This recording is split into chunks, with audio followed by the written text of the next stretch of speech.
What the hell is that smell?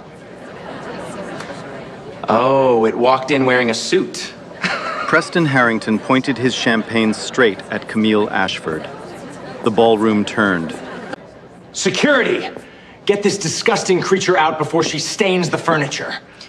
I'm here for the investment meeting, Camille said quietly. Victoria grabbed Camille's sleeve, rubbed the fabric. This cheap garbage. Did you pull it from a dumpster? You look like you crawled here. Please let go of my arm, ma'am. A black woman in a $30 suit talking about 30 billion. Preston could barely breathe from laughing. Get out, you're disgusting! Camille straightened her sleeve, picked up her portfolio, and walked out without a word. No one in that room knew what she carried in that folder. But when they found out, the Harringtons would be on their knees. 3 days before the gala, Camille Ashford sat in a corner office on the 42nd floor of a glass tower in Midtown Manhattan. The nameplate on her desk read Chief Investment Officer, Meridian Capital Partners. Below it, in smaller letters, Assets Under Management, $30 billion. She was reviewing a file marked Harrington Industries, Confidential. The numbers were ugly. $4.2 billion in outstanding debt. Revenue declining for 6 straight quarters. 3 failed product launches. A board of directors that had stopped asking questions and started praying. Harrington Industries needed a lifeline. Not a loan, not a restructuring package, a full-scale capital injection. And there was only one firm on the planet willing to write a check that large on a single deal. Meridian Capital, Camille's fund. She closed the folder and looked out the window. Manhattan stretched below her, steel and glass catching the late afternoon sun. Somewhere out in Greenwich, Connecticut, the Harrington family was preparing their annual charity gala, a black tie event hosted at their 12-acre estate every June. 400 guests, governors, senators, hedge fund managers, tech billionaires. The kind of party where a single handshake could move markets. This year, the gala had a second purpose. Gerald Harrington, the 70-year-old patriarch who had built the empire from a single construction loan in 1982, had personally called Meridian's office 6 times in the past month. Each time, he asked the same question. When is the decision-maker coming? Camille was the decision-maker. She had always been the decision-maker. She grew up on the south side of Chicago. Her mother, Dorothy, worked double shifts as a nurse at Mercy Hospital. Her father, Earl, ran electrical wiring through buildings he could never afford to live in.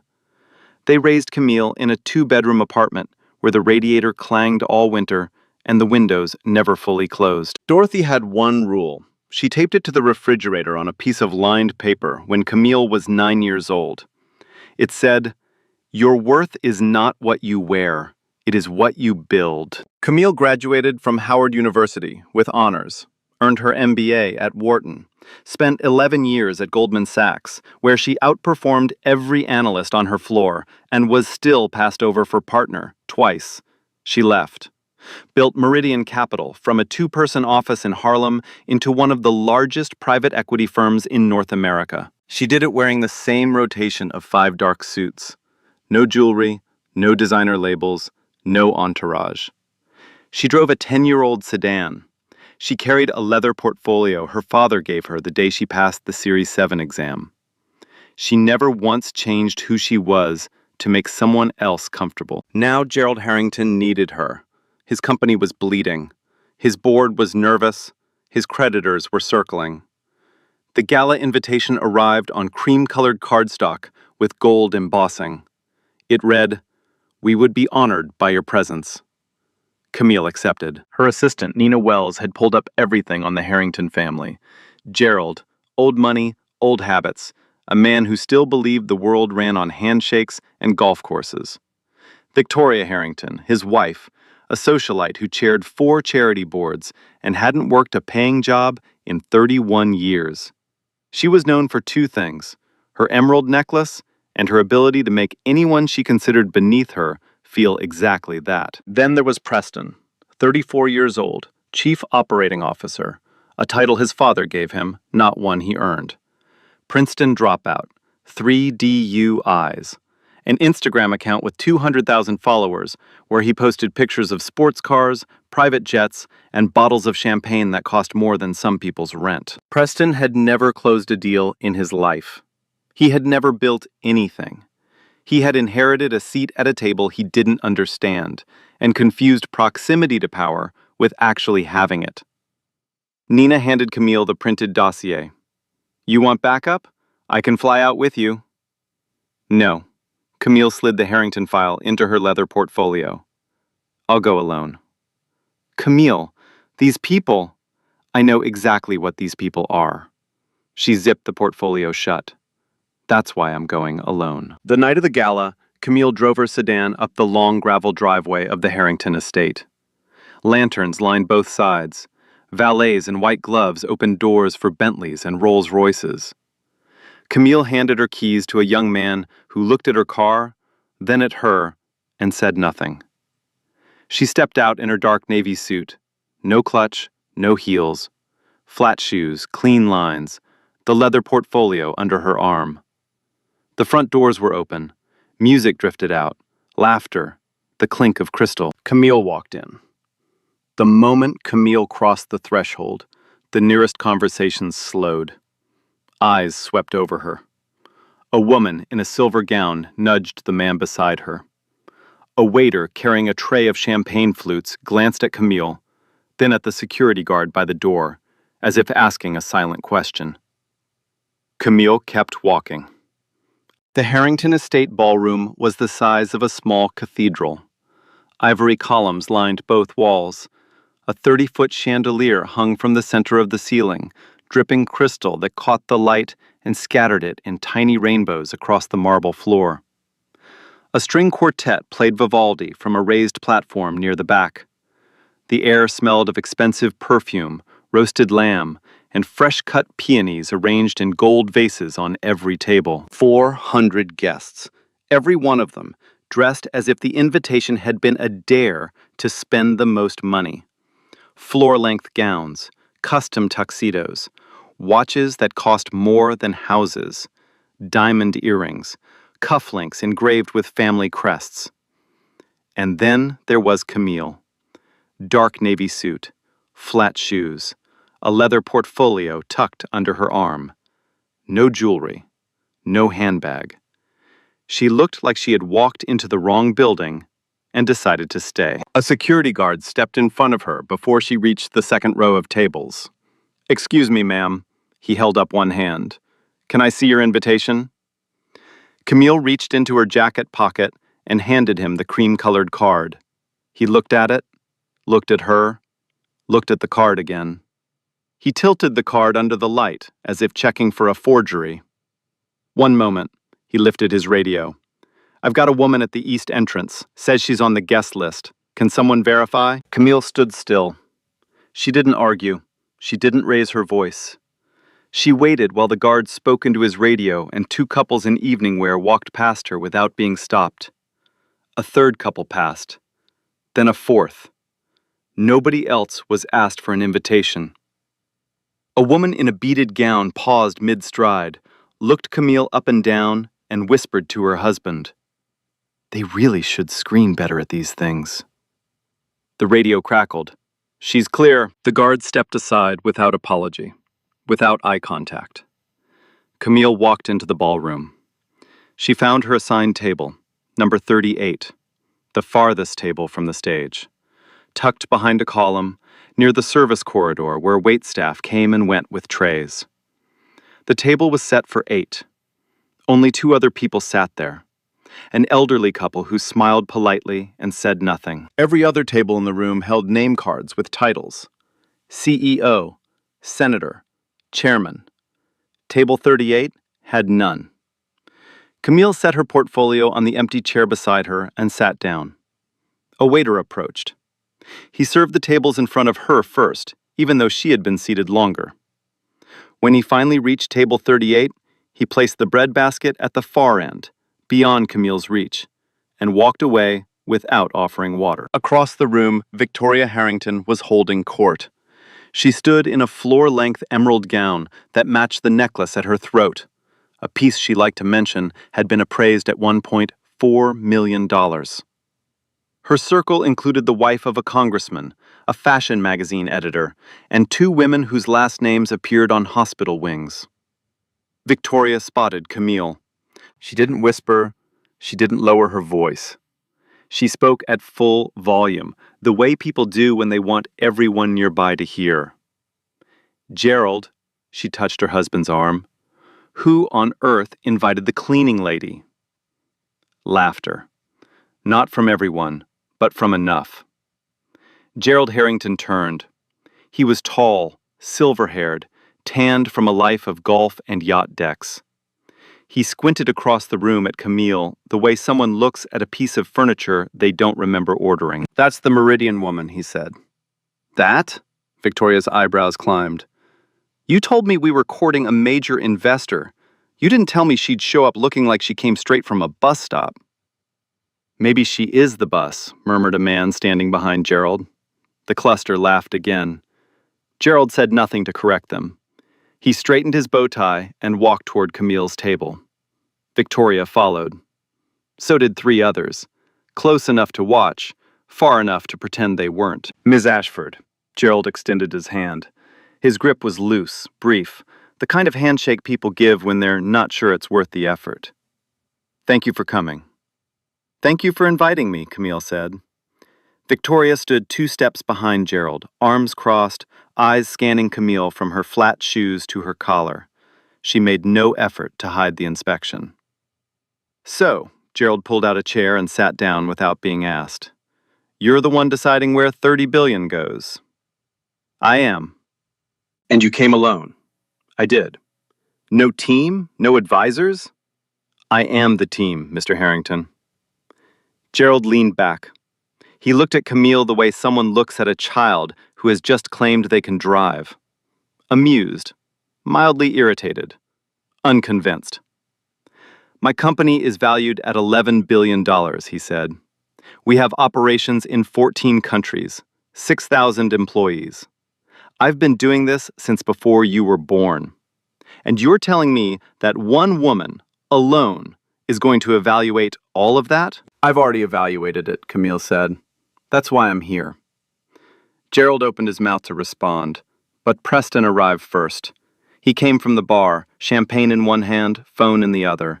His tuxedo was custom, his shoes were Italian, his hair was slicked back like he'd just stepped off a magazine cover. He smelled like cologne and entitlement. "Dad," Preston looked at Camille, looked at her suit, looked at her shoes. A slow grin spread across his face. "Is this a joke?" "Preston, this is Camille Ashford from I Know Who She Claims to Be." Preston pulled out his phone and held it up. The camera was on. "Say hi to my followers. 200,000 people watching this gala tonight." He panned the phone toward Camille. "And folks, this right here, this is the woman who says she controls $30 billion. In that suit." He laughed. The kind of laugh that invites everyone else to laugh with you. Some did. "Preston," Camille said evenly, "I'd appreciate it if you didn't film me." "Oh, you'd appreciate it?" He didn't lower the phone. "You know what I'd appreciate? If people who can't afford to dress for the occasion didn't pretend they belong here. This is a private event. You look like you walked in off the street. Actually, you look like the street." A burst of laughter from the nearest table. Someone repeated it. "Like the street." More laughter. Victoria stepped forward. She placed one manicured hand on Camille's shoulder, not gently. "Sweetheart, I'm sure you're very capable in whatever little office you run. But this room, these people, this is a different world. You must understand that." Camille looked at Victoria's hand on her shoulder. She didn't remove it. She didn't flinch. "I understand perfectly, Mrs. Harrington." "Good." Victoria patted her shoulder twice, the way someone pats a dog. "Then maybe next time, invest in a proper dress. Something that doesn't scream discount rack." She looked at Gerald. Or maybe don't come at all. Preston was still recording. Discount rack? Mom, that's brutal. He turned the phone back to Camille. You hear that? My mother just styled you for free. You should be grateful. The people at the nearest tables were watching now. Some had their own phones out. A woman in a red gown covered her mouth while she laughed. A man in a pinstripe suit shook his head and muttered to his wife. A younger man at the bar raised his glass in Preston's direction and shouted, Content King! Nobody said stop. Nobody said, that's enough. Nobody stood up. Camille lifted her water glass, took one slow sip, and set it down. She looked at Gerald. Mr. Harrington, is there a private room where we can discuss the terms of the investment? Gerald waved his hand. We'll get to business later. Enjoy the party first. He paused, smiled. If you can. That was the moment. Not the insults, not the filming, not Victoria's hand on her shoulder. It was that smile. The smile of a man who believed he was doing a favor by allowing her to breathe the same air. Camille nodded. She placed her napkin on the table, aligned the edges of her portfolio, and said nothing. The string quartet played on. The champagne flowed. The Harringtons returned to their circle, already laughing about something else, already forgetting Camille existed. And Camille Ashford sat at table 38, behind a column, near the kitchen door, in a room full of people who had already decided she was nothing. She was still holding $30 billion, and now she knew exactly where it would never go. Dinner was served at 8. The waitstaff moved through the ballroom in synchronized lines, placing plates of seared duck breast and truffle risotto on white linen. Wine was poured from bottles that cost more than Camille's first month of rent in Harlem. The room hummed with the sound of silver on porcelain, of laughter that came easy when the world had always been easy. At table 38, Camille received her plate last. The duck was cold. The risotto had already begun to congeal at the edges. The waiter didn't offer her wine. He set a glass of water in front of her and moved on. Camille ate in silence. She watched the room. She listened. At the head table, Gerald Harrington was giving a toast. He stood with a glass of Bordeaux raised, his voice rich and practiced, the voice of a man accustomed to rooms that listened. To another year of the Harrington Foundation, he said, to generosity, to legacy, and to the partners, new and old, who make our vision possible. He glanced in Camille's direction when he said the word partners. It was brief, almost dismissive, the way someone acknowledges the existence of a fire exit. The applause was generous. Victoria clinked glasses with two women at her table. Preston recorded the toast and posted it with the caption, Family Legacy, Generational Wealth, Can't Buy This. 20 minutes later, the charity auction began. Victoria took the stage. She was polished, graceful, commanding. She introduced each item with the flair of a woman who believed charity was a performance, and she was its star. Item number 1. A weekend at our Aspen Lodge. Bidding starts at $50,000. Paddles went up. Numbers climbed. 70, 85, 100,000. Sold to a man in a navy blazer who barely looked up from his phone. Item number 3. Victoria paused for effect. An original oil painting by Martin Hale, appraised at $400,000. Bidding starts at $200,000. Camille raised her hand. The room didn't notice at first. She was behind the column. She was at table 38. She was invisible. $200,000, Camille said. Her voice was clear, steady. Victoria squinted past the chandelier light. When she found the source, her expression shifted, a flicker of annoyance, then amusement. I'm sorry, $200,000 from the... She trailed off, gesturing vaguely at table 38. From the back. $250, said a man near the front. $300, Camille said. Now the room noticed. Heads turned, chairs creaked. $350, the man countered. $500,000, Camille said. Silence. Victoria's smile froze. She looked at Gerald. Gerald looked at Camille. The entire ballroom looked at Camille. $500,000, Victoria repeated slowly, as if the words might break if she said them too fast. From the lady at table 38. She said the table number the way someone says the name of a disease. A woman 2 tables over leaned to her companion and whispered, loud enough to carry, "Does she even have a checkbook, or is she going to pay in food stamps?" The companion laughed. Probably stole someone's paddle. Preston stood up. He crossed the room in 5 long strides and stopped directly in front of Camille's table. "What are you doing?" "Bidding," Camille said. "With what money?" He leaned forward, both hands flat on the table, his face inches from hers. "You don't have $500,000. You probably don't have $500. This isn't a game. These are real numbers for real people." "I'm aware of what they are." "Then sit down and stop embarrassing yourself." His voice was rising. "You come in here in your thrift store suit, pretending to be someone you're not, and now you're disrupting my mother's charity event?" Camille looked at him. She didn't blink. "I made a bid, Preston. That's what auctions are for. Not for people like you." He said it like a fact, like the sky is blue and water is wet, and people like you don't bid at events like this. "You want to donate? There's a jar by the door. Drop in whatever you have, quarters, nickels, whatever you people carry." A gasp, small, from somewhere to the left, but it was swallowed by the silence that followed. Victoria waved from the stage. "Moving on, the painting goes to Mr. Caldwell for $350. She didn't look at Camille.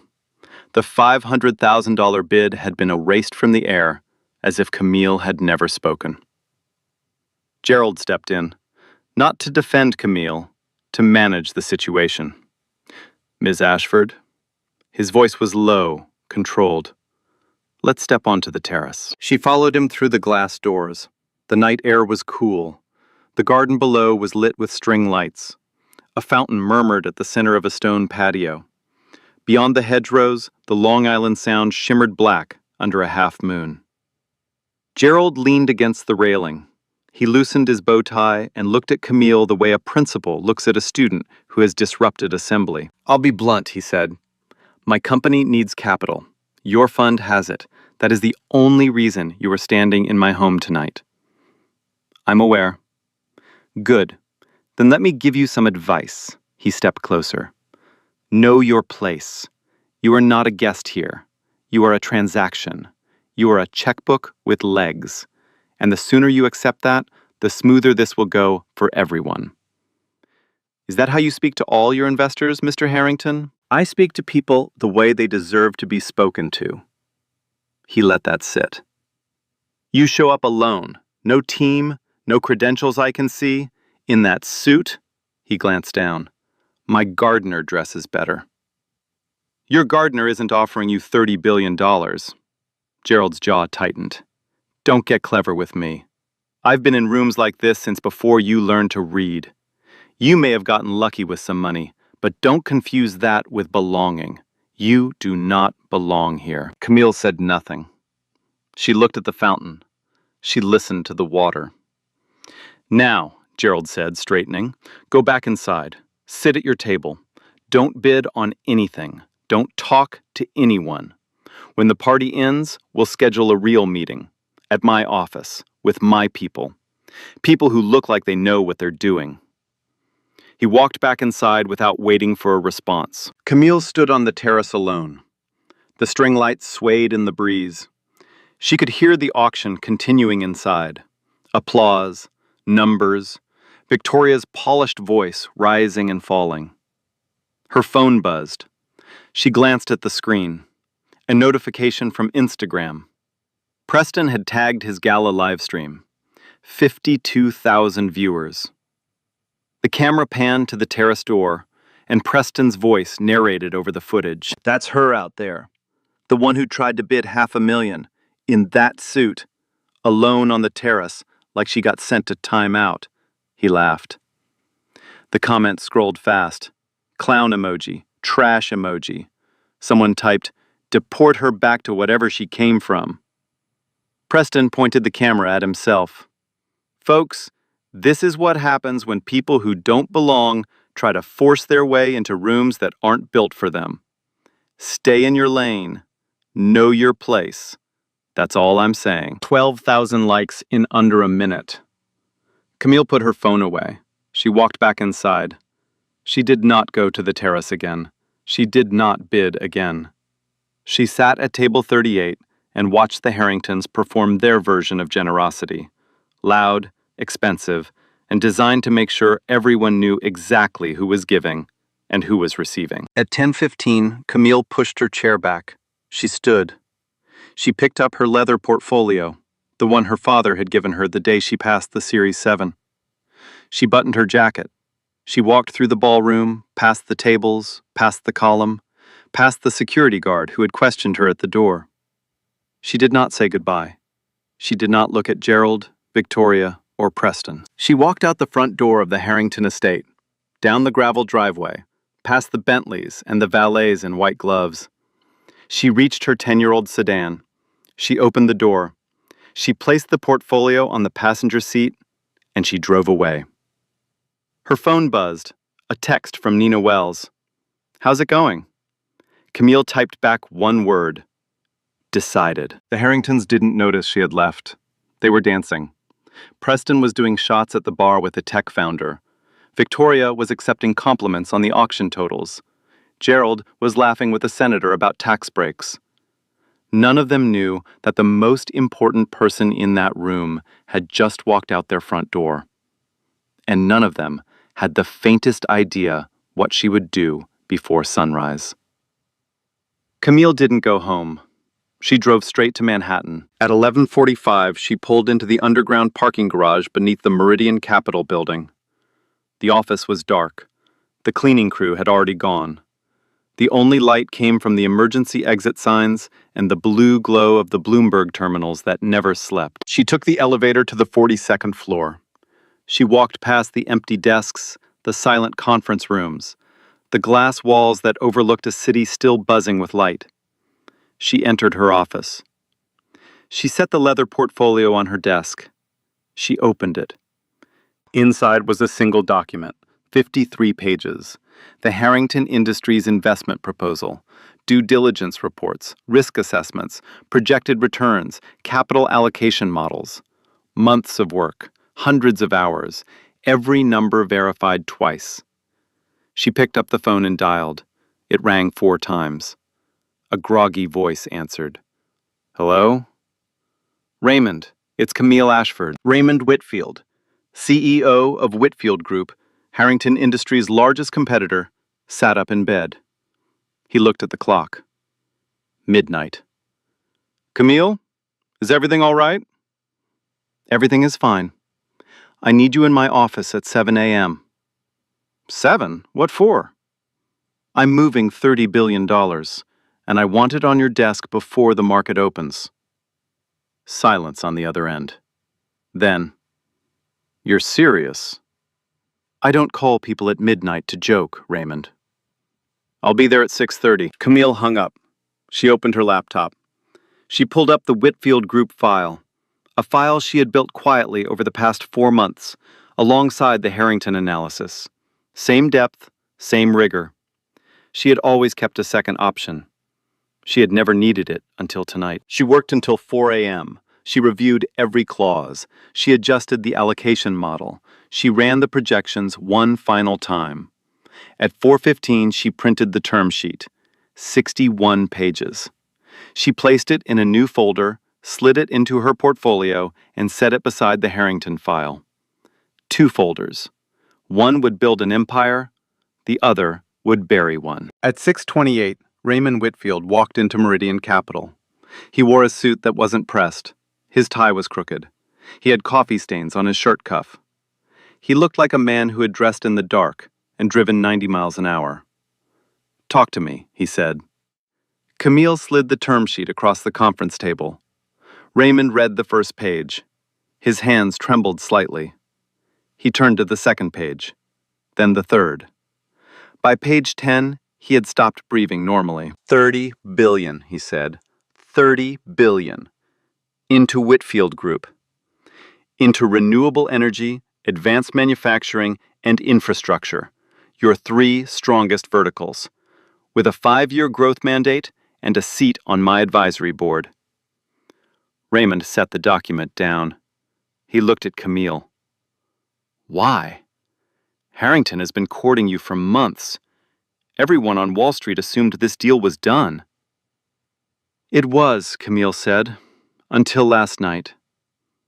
What happened last night? Camille didn't answer the question. She opened the Harrington file, turned it face down on the table, and pushed it to the side. That file is dead, she said. This one is alive. Do you want it or not? I want it. Then sign. At 8:45 a.m., 15 minutes before the New York Stock Exchange opening bell, Meridian Capital Partners issued a press release. The headline read, Meridian Capital commits $30 billion to Whitfield Group in landmark investment deal. It hit Bloomberg first, then Reuters, then CNBC, then every financial wire on the planet. In Greenwich, Connecticut, Gerald Harrington was eating breakfast on the terrace where he had told Camille to know her place 12 hours earlier. His phone buzzed. He picked it up. He read the Bloomberg alert. The color drained from his face. His coffee cup slipped from his hand and shattered on the stone patio. Brown liquid pooled around the shards. Victoria! His voice cracked. Victoria, get in here! She came running in her silk robe. He held up the phone. She read the headline. Her hand went to her mouth. That's not possible, she whispered. She was nobody. She was wearing a cheap suit. Gerald was already dialing. His fingers shook so badly he had to try 3 times. The call went to voicemail. You've reached Camille Ashford at Meridian Capital Partners. I'm unavailable at the moment. Please leave a message. Miss Ashford. Camille. I think there's been a terrible misunderstanding. Please call me back. We can fix this. We can absolutely fix this. Whatever happened last night, we can talk about it. Please. His voice broke on the last word. Upstairs, Preston was still asleep. His phone sat on the nightstand, screen lighting up with notifications he hadn't read yet. His Instagram livestream from the Gala, the one where he mocked Camille, where he told her to know her place, where 52,000 people watched him laugh, was still pinned to the top of his profile.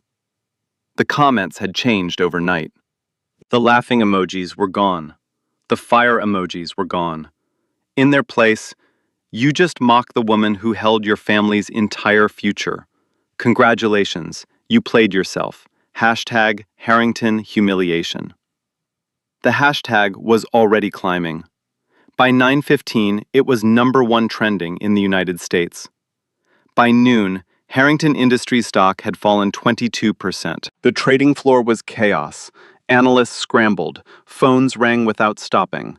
On every screen, the same ticker, HRT, blinked red. Red at 10. Red at 11. Red at 12. The kind of red that doesn't recover by closing bell. Gerald called an emergency board meeting at 1 p.m. 8 board members stared at him across a mahogany table in the Harrington Industries headquarters in Stamford. None of them were smiling. None of them had smiled since 9 that morning. Explain, said Margaret Cole, the longest-serving member. Her reading glasses sat next to a printout of the Meridian press release. She had highlighted 3 lines in yellow. All 3 contained the word Whitfield. There's been a misunderstanding, Gerald said. A misunderstanding. Margaret repeated it the way a judge repeats a plea they don't believe. You told this board 6 weeks ago the Meridian deal was virtually guaranteed. You said, and I'm quoting the minutes, it's as good as signed. Now their $30 billion is going to our biggest competitor? What exactly was misunderstood? Gerald loosened his tie. The representative they sent, she was, I didn't realize. You didn't realize what? That she was the decision maker? That she controlled the fund?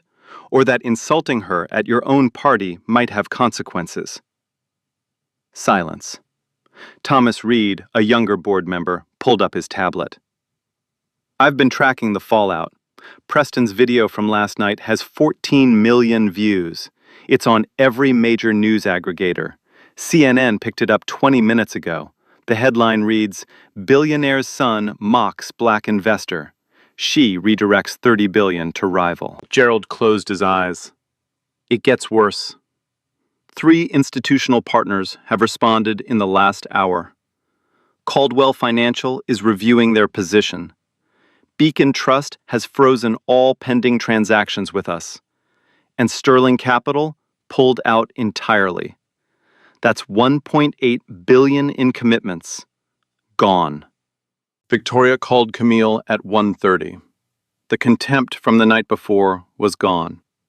What replaced it was something thin and desperate, like a woman reaching for a rope she can see but cannot touch. Ms. Ashford, this is Victoria Harrington. I want to sincerely apologize for any misunderstanding last evening.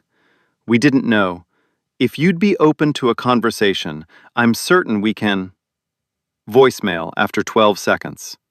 Camille had blocked the number. Victoria tried Gerald's phone next. She's not answering. She blocked me. She blocked all of us, Gerald said quietly. He had tried 4 times. Preston had tried twice. The Meridian Capital main line put them on hold for 45 minutes and then disconnected. At 3 p.m., the board voted. Preston Harrington was removed as chief operating officer, effective immediately. Unanimous, 8-0. Gerald abstained, not because he disagreed, but because he couldn't bring himself to raise his hand against his own son in a room already looking at him with disgust. Preston was in his 4th-floor office when security arrived. 2 men in dark blazers. They carried a cardboard box. "Mr. Harrington, we need your badge and your laptop." "You're joking." "We're not joking, sir." Preston looked at the box. He unclipped the badge that read COO in silver letters and placed it inside. He didn't put the laptop in. Security did it for him.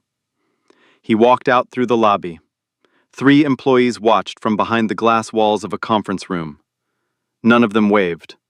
None of them said goodbye. Outside, a news van was parked at the curb. A reporter with a microphone jogged toward him. "Mr. Harrington, can you comment on the Meridian deal? Do you regret what you said at the gala?" Preston covered the camera lens with his hand and got into his car without a word. At his Manhattan penthouse, he opened Instagram.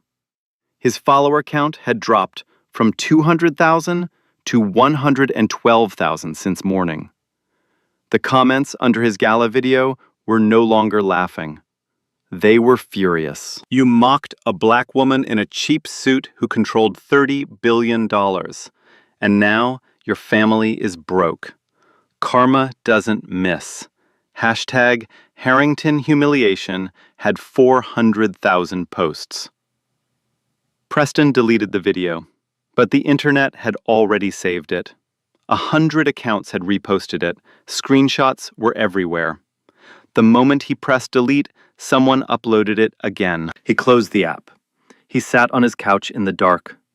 The city glittered outside his floor-to-ceiling windows. For the first time in 34 years, Preston Harrington looked at that skyline and felt like it had nothing to do with him. 2 weeks after the gala, Forbes published the story. The headline ran across the top of the digital edition in bold black letters. "The $30 billion snub. How one family's racism cost them everything." The article was 12 pages long.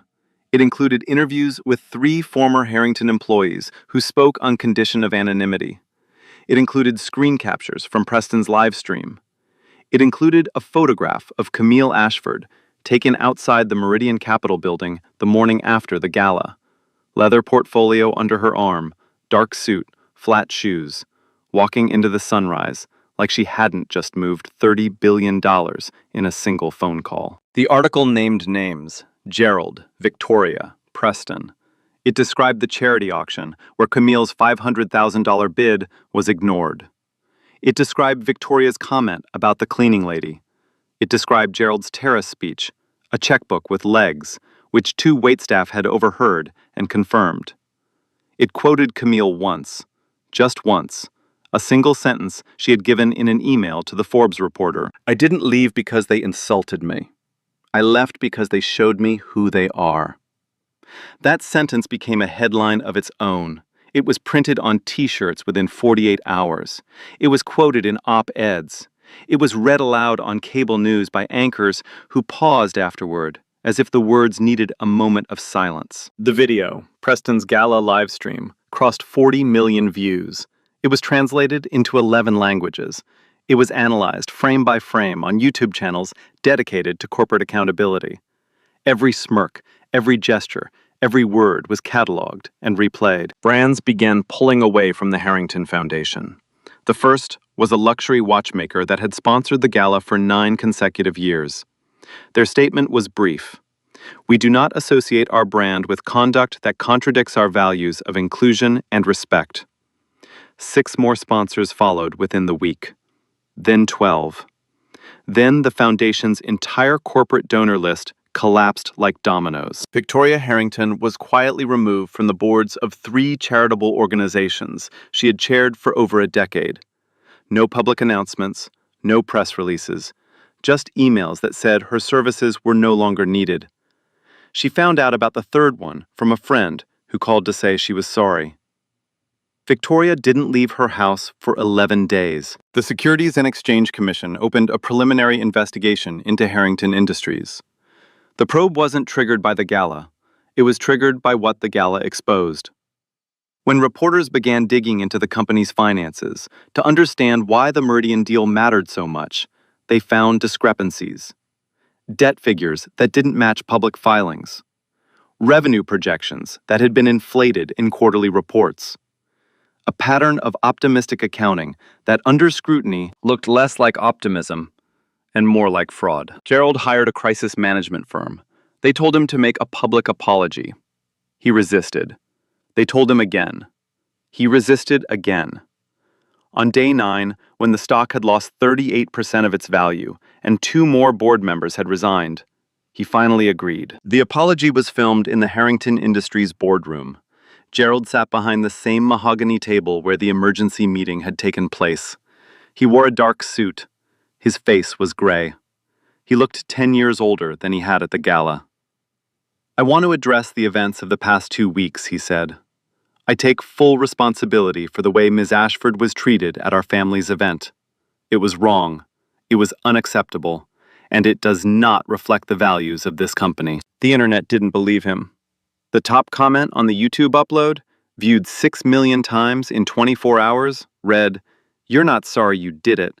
You're sorry it cost you $30 billion. That comment received more likes than the video itself. Preston never made a public statement. He deleted every social media account he had, Instagram, Twitter, LinkedIn. His digital footprint was erased, or rather, his curated version of it was erased. The real version, the one archived by millions of strangers, would live online forever. He applied to 3 companies in the weeks that followed: a venture capital firm in Boston, a real estate development company in Miami, a tech startup in Austin. All 3 rejected him. One of them, the firm in Boston, sent back a 1-line email. "We've seen the video. Best of luck elsewhere." Gerald was forced to sell the Greenwich estate. The 12-acre property where the gala had been held, where the chandeliers had scattered rainbows across the marble, where 400 guests had laughed at a woman in a navy suit. It sold for $14 million, below market value. The proceeds went directly to creditors. Meanwhile, across the river, the Whitfield Group was ascending. The $30 billion from Meridian Capital flowed into 3 divisions: renewable energy, solar farms across the Southwest, wind installations along the eastern seaboard; advanced manufacturing, automated facilities that cut production costs by 30%; infrastructure, bridges, transit systems, broadband expansion in underserved communities. Within 6 months, Whitfield Group had created 12,000 new jobs. Their stock rose 45%. Raymond Whitfield appeared on the cover of Bloomberg Businessweek under the headline, "The Man Who Said Yes When Harrington Said No." In the article, Raymond credited one person. Camille Ashford walked into my office at 6:30 in the morning with a term sheet and a vision. I had the good sense to listen. Gerald Harrington did not. Camille herself was named to Time's 100 Most Influential People list. The tribute was written by a former Secretary of the Treasury who called her the most consequential investor of her generation, not because of how much money she moves, but because of what she demands in return: basic human decency. Congress invited her to testify before the Senate Committee on Banking. The hearing was titled Diversity, Equity, and Accountability in American Finance. Camille sat alone at the witness table, leather portfolio beside her, dark suit, flat shoes. A senator from Virginia asked her the question that every cable news anchor, every podcast host, every comment section had been asking for weeks. Ms. Ashford, what was it specifically about that evening that made you redirect the investment? Camille leaned into the microphone. The chamber was silent. The most expensive thing in that room wasn't the champagne or the chandeliers. It was their assumptions. And assumptions, Senator, have a price.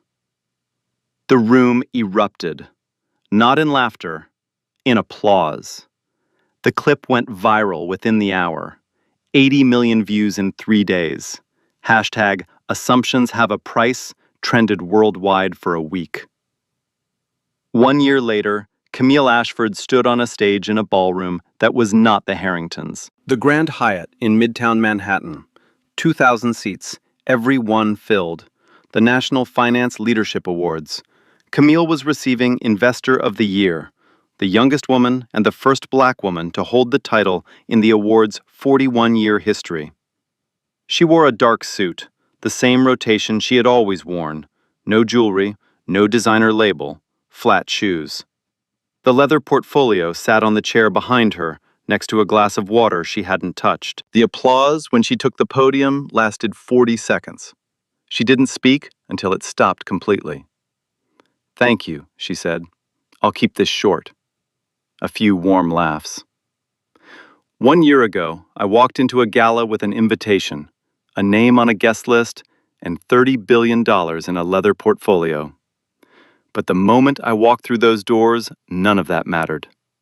What mattered was what I looked like, what I wore, what people assumed about me before I opened my mouth. The room was silent. I'm not here to relitigate that evening. You've all seen the video. You've read the articles. What I want to talk about is something that doesn't make headlines. She paused. My mother was a nurse.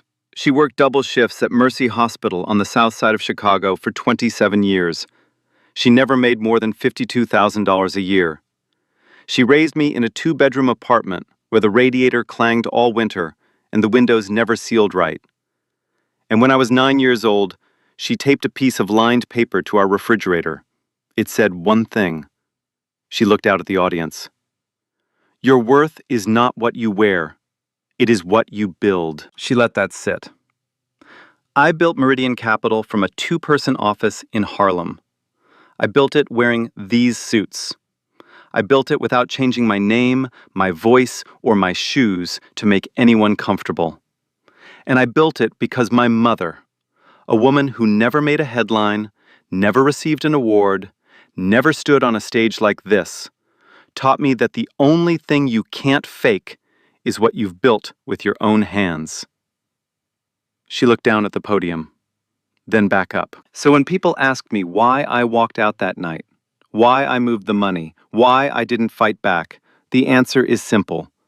I didn't need to fight. I just needed to leave and let the work speak for itself. The applause started with one person, then 10. Then the entire room was on its feet. 2,000 people standing. A woman in the third row wiped her eyes with the back of her hand. A man near the aisle pressed his fist to his mouth, and nodded. In the back row, the very last seat on the far left, Gerald Harrington sat alone. He had not been invited. He had purchased a ticket through a third party. His suit no longer fit the way it used to. His face was thinner. His hair was whiter. The tan was gone. He looked like a man who had spent the past year learning what it felt like to be looked through. He watched Camille step down from the podium. He watched the crowd surround her. He watched her shake hands, accept embraces, pose for photographs with people who respected her. He stood up. He buttoned his jacket. He walked toward the exit. Nobody recognized him. Nobody stopped him. Nobody asked for his name. He left through a side door and disappeared into the Manhattan night. Camille didn't see him. She didn't need to. Later that evening, she drove home in the same 10-year-old sedan. The leather portfolio sat on the passenger seat. Her phone buzzed. A message from Raymond Whitfield. "Congratulations, Camille. You earned every word of it." Below that, a second message from Nina Wells. "New deal came in, $50 billion, Pacific Rim infrastructure. They want a meeting Tuesday." Camille smiled. She turned on the radio, a jazz station, something soft and steady, like a heartbeat. She drove north toward home, through a city full of lights that didn't care what you wore, only what you built. What would you have done if you were Camille that night at the gala? Would you have stayed and fought? Or would you have walked out and let your power do the talking? Drop your answer in the comments. And if this story reminded you that respect costs nothing, but disrespect can cost everything, hit that subscribe button and share this with someone who needs to hear it. Because the next time someone looks at you and sees nothing, remember Camille Ashford. Remember the woman in the cheap suit who walked $30 billion out the door. Camille Ashford walked out of the gala at 10:15. By 8:45 the next morning, $30 billion landed on their rival's desk. The Harringtons walked up to Bloomberg Alert and a broken coffee cup on the terrace. But here's the thing that stays with me. Camille didn't fight back. She didn't argue.